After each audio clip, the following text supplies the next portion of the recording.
I noticed the real pros get to the very end so they get out the door quickest. Well, Mr. Prime Minister, it's great to see you again. We've been in many, many meetings together, but it's good to have you here in the Oval Office. And you're welcome despite the World Cup match. Yeah, sorry. In spite of that, you know, you're one of our strongest allies and personal friends, and you've been a great, great personal ally as well. Together, we're stepping up our protection for democratic values across the world, and we're, you know, including standing strong with Ukraine. You've been very, very stalwart, and we look to you as well to make sure we have a coherent European response, all Europe response to Ukraine. And Russia is just continuing to act in ways that are almost unbelievable. The brutality with which they're acting. Together, we're promoting human rights and the rule of law, and we're going to be co-hosting the next summit, the Summit of Democracies in March, which we'll be together again. And there's a lot that we have to work on together.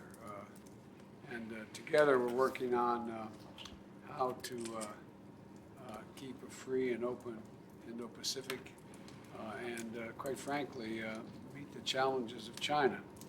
Simply put, our countries have been so far in just lockstep in what we've done and our vision for the future. And so today, I look forward to discussing how we can further deepen our relationship and securing our supply chains to strengthen our transatlantic partnership. And thank you again, Mr. Minister. We've had a great relationship with both our countries personally, and I look forward to discussing a lot more in detail. Thank you so much, and also thank you for hosting me. It's the first time in my 5 visits that the fireplace is on. Typically I would start with the economy, and then I would have told the press that we are the second biggest investor in the US, and the United States is the biggest investor in Europe. But I think we should talk Ukraine. And we have seen this terrible footage coming out of the Dnipro this weekend, where innocent children, men and women, again, were in a rocket fire, and this apartment building was hit and many people died.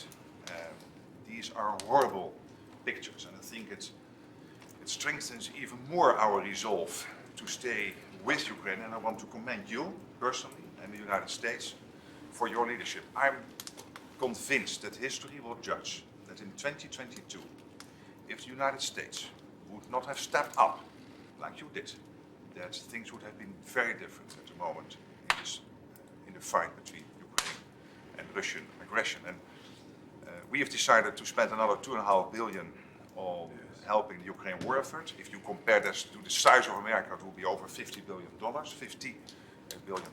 We have the intention to join what you are doing with Germany on the Patriot project, so the air defense system. I think that is important that we join that. I discussed it also this morning with Olaf Scholz of Germany. And then on accountability, we can never accept that Putin and Russia get away with this.